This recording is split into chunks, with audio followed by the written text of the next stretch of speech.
Hey everyone, welcome back to Fluent English. I'm Jane. And I'm Mark.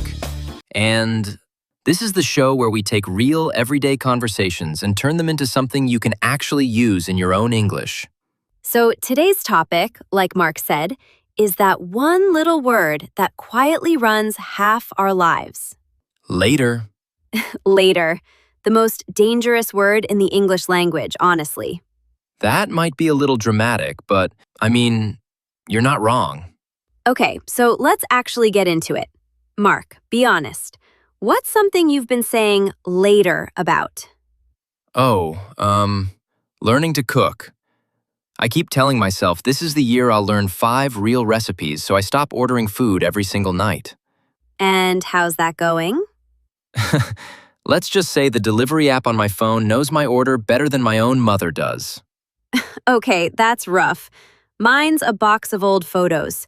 It's been sitting in my closet for almost 2 years now. 2 years? 2 years. Every time I open that closet, I see it.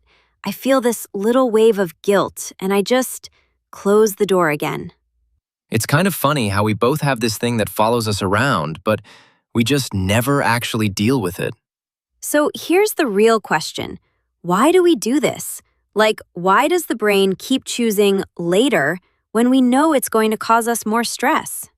So, this is actually the part that surprised me when I researched it. A lot of people assume it's about laziness. But most experts who study this say that's not really it at all. It's not? No, it's not a laziness problem. It's an emotion problem.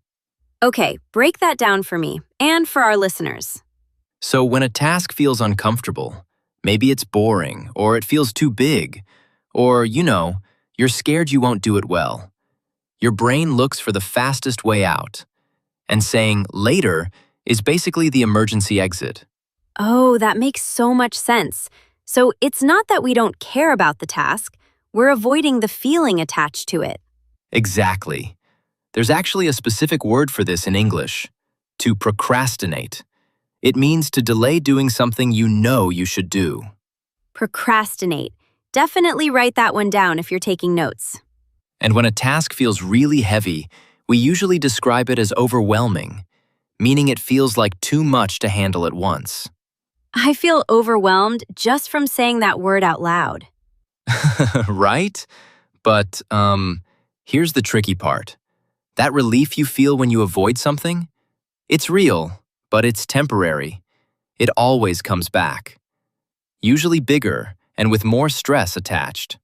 Which is exactly why my photo box has just been quietly getting heavier in my mind for 2 years. Honestly, same with my cooking thing. But okay, here's something wild I read. Apparently, when we imagine our future self, the person who actually has to deal with the task, our brain treats that person almost like a stranger. Wait, what do you mean, a stranger? Like, when I imagine future Mark actually cooking those recipes, my brain doesn't really connect with him. It's like I'm just handing my problem off to some other guy. Poor future Mark. He really doesn't deserve this treatment. But that explains so much. Present you gets to relax right now, and future you gets stuck doing all the actual work. Right. And there's a more casual way to say this too. To put something off. Same meaning as procrastinate, just more common in everyday conversation. I keep putting off my dentist appointment. Extremely believable example, by the way. I may be speaking from personal experience there. Okay, before we go further, I actually want to ask you all something directly. Oh, here we go. No, seriously. If you've been enjoying episodes like this one, where we're not just teaching vocabulary but actually talking about real life the way you'd talk with a friend, that's exactly what this channel is built on. And the only way more English learners find episodes like this is if you hit subscribe right now before you keep listening. It genuinely makes a difference. It's the whole reason we get to keep making these. And while your thumb's already up there, drop a comment and tell us. What's your version of the photo box? What have you been saying later about? I read every single one. so don't be shy. All right, back to it. So, okay, we know why we do it. What actually works to stop it? So the biggest one, and this is genuinely backed by a lot of research, make the task smaller than your brain expects. Meaning what exactly? So instead of saying organize the photos, which feels like this massive project, you say, I'm going to do 10 minutes. Your brain isn't scared of 10 minutes. It's scared of the whole huge thing. Oh, that's actually such a good trick. 10 minutes on the photo box doesn't sound scary at all when you put it that way. Right? And honestly, once you start, most of the time you just keep going anyway. There's actually a name for an even smaller version of this. Some people call it the 2-minute rule. If something takes less than 2 minutes, you just do it immediately. You don't even write it on a list. Wait, give me an example of that. Sure, like replying to a message you've been putting off. If it genuinely takes you 2 minutes to type a reply, the later is actually costing you more mental energy than just answering it right now would. Okay, that one's a little too accurate for me right now. I mean, I'm just saying. And, can we talk about phones for a second? Because I think they make this whole thing so much worse. Oh, completely. Like, the task feels uncomfortable, so what do? You pick up your phone, just for a second. And 40 minutes later, you've watched, I don't know, 12 videos about something completely unrelated. It's honestly the perfect escape. It's right there, it's instant, and it doesn't require any effort at all. Right, and that's exactly the trap. Your brain isn't choosing the phone because it's better than the task. It's choosing it because it's easier than sitting with that uncomfortable feeling for even one more second. So the phone isn't really the problem. It's just the most convenient escape route available. Exactly. Which is actually good news, because it means the fix isn't delete social media forever. It's just put the phone in another room for 10 minutes while you start the task. 10 minutes without a phone. Terrifying, but doable. I mean, it is possible. We'll survive. Can I tell you a quick story? A friend of mine had been saying for literally years that he wanted to finish his degree. Every single year. Next year, for sure. What happened? One day, out of nowhere, he texts me, I signed up for classes today. No big speech, no announcement, just one small action. What actually made it happen, though?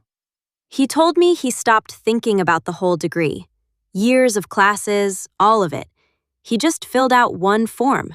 One afternoon. That's it. That's the whole trick, honestly. Motivation isn't the thing that gets you started. Making the first step small enough that your brain doesn't fight you on it. That's the thing. Okay, but what about the other side of this?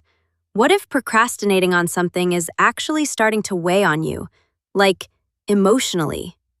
That's such an important angle, honestly. A lot of people feel almost embarrassed to even bring it up. Right, like admitting, I've been avoiding this for months, feels like admitting you failed at something. But saying it out loud to someone you trust is usually the fastest way to actually move forward. You could say something like, I've been putting this off, and I think I just need someone to check in on me about it. That's such an honest sentence. It's not dramatic, it's just real. And if a friend says that to you, a great response is just, I'm proud of you for saying that. How can I help you start? You're not fixing their whole problem. You're just helping them take the first small step. Which, honestly, is usually all anyone actually needs. Actually, this reminds me, someone commented on one of our older episodes asking something really interesting related to this. Oh yeah, what did they ask? They asked, what if I've procrastinated on something for so long that it feels too late to even start? Oh, that's such a real feeling though. The guilt gets so big that starting almost feels pointless. Right, but here's the thing. Too late is almost never actually true. It just feels true because of all the guilt sitting on top of the task. So the emotion is kind of lying to us. It's making the task feel impossible when really it's just old. Exactly.